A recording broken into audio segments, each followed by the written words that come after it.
Production corporation എന്ന company പ്രസ്താവിച്ച വാക്കുകൾ കടമെടുത്തുകൊണ്ട് എന്റെ ആശയം നിങ്ങളുമായി പങ്കുവെക്കട്ടെ. അവർ പറഞ്ഞത് ആണവോർജം മനുഷ്യനിർമ്മിതമായ ദുരന്തമാണ്. നാഗസാക്കിയിൽ വർഷിച്ചതിന് സമാനമായ 300 മുതൽ 400 ബോംബുകൾക്ക് സമാനമായ റേഡിയോ ആക്റ്റീവികത കേവലം 1000 മെഗാവാട്ട് മാത്രം ഉൽപ്പാദിപ്പിക്കുന്ന ന്യൂക്ലിയർ റിയാക്ടറിൽ നിന്ന് പുറന്തള്ളുന്നു എന്ന യാഥാർത്ഥ്യം നാം തിരിച്ചറിയണം.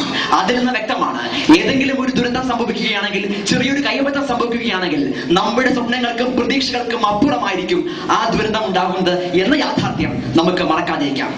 എന്റെ സുഹൃത്ത് പറഞ്ഞു, ആരോഗ്യ മേഖലയിൽ നിരവധി മാറ്റങ്ങൾക്ക് വിപ്ലവക്കും വഴിതെളിക്കുവാൻ ആണവോർജം സഹായിക്കുന്നുവെന്ന്.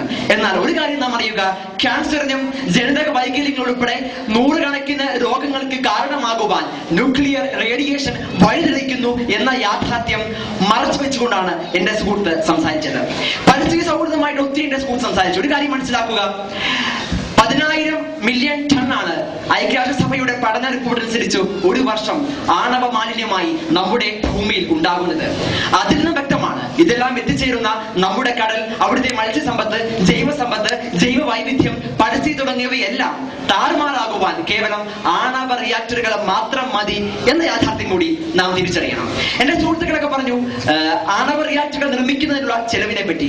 എന്നാൽ ഒരു കാര്യം അറിയുക, കേവലം 60 വർഷം മാത്രം ആയുസ്സുള്ള ആണവ റിയാക്ടർ ഷട്ട് ഡൗൺ ചെയ്യേണ്ട സമയത്ത് അല്ലെങ്കിൽ നിർത്തലാക്കുന്ന സമയത്ത്, ഉപയോഗിച്ച സമയത്ത് അല്ലെങ്കിൽ ഉത്പാദന സമയത്ത് മുടക്കിയ തുകയുടെ 50% തുക ഇൻവെസ്റ്റ് ചെയ്തെങ്കിൽ മാത്രമേ ഒരു റിയാക്ടർ ഷട്ട് ഡൗൺ ചെയ്യുവാൻ നമുക്ക് സാധിക്കത്തുള്ളൂ. ഇതിൽ നിന്ന് വ്യക്തമാണ് എന്തിനാണ് രാഷ്ട്രങ്ങൾ ഇത്രയും തുക മുടക്കിക്കൊണ്ട് പരിസ്ഥിതിയെ നശിപ്പിക്കുന്ന പുത്തൻ സാങ്കേതിക വിദ്യയുടെ പുറകെ പോകണം എന്ന യാഥാർത്ഥ്യം കൂടി ഞാൻ ചോദിക്കുകയാണ്.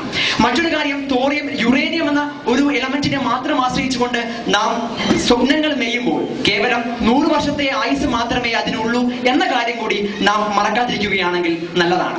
മറ്റൊരു കാര്യം, ഇറാനിൽ സംഭവിച്ചതുപോലെ ആണവ ഊർജത്തിന്റെ ആ മുഖമറയിൽ നിന്നുകൊണ്ട് അണുവായുധങ്ങൾ നിർമ്മിക്കുവാനും അങ്ങനെ രാഷ്ട്രങ്ങളുടെ സമ്പത്തിനെയും സമാധാനത്തെയും തകർക്കുവാനുമുള്ള സാധ്യതകളെയും തള്ളിക്കളയുവാൻ നമുക്ക് സാധിക്കത്തില്ല എന്നുകൂടി ഞാൻ പ്രസ്താവിക്കുകയാണ്. ലോകരാഷ്ട്രങ്ങൾ അണുവായുധ ദുരന്തങ്ങളെ ഭയന്നുകൊണ്ട് മാറുമ്പോൾ വീണ്ടും ഒരു ദുരന്തം ഉണ്ടാകാതിരിക്കുവാൻ നമുക്കൊത്തൊരുമിക്കാം. നമുക്ക് വേണ്ട അണുവായുധം, നമുക്ക് നമ്മുടെ തിരമാലകളെയും സൗരത്തെയും സ്നേഹിക്കാം. അങ്ങനെ ഭൂമിയെ മാറ്റിമറിക്കാം.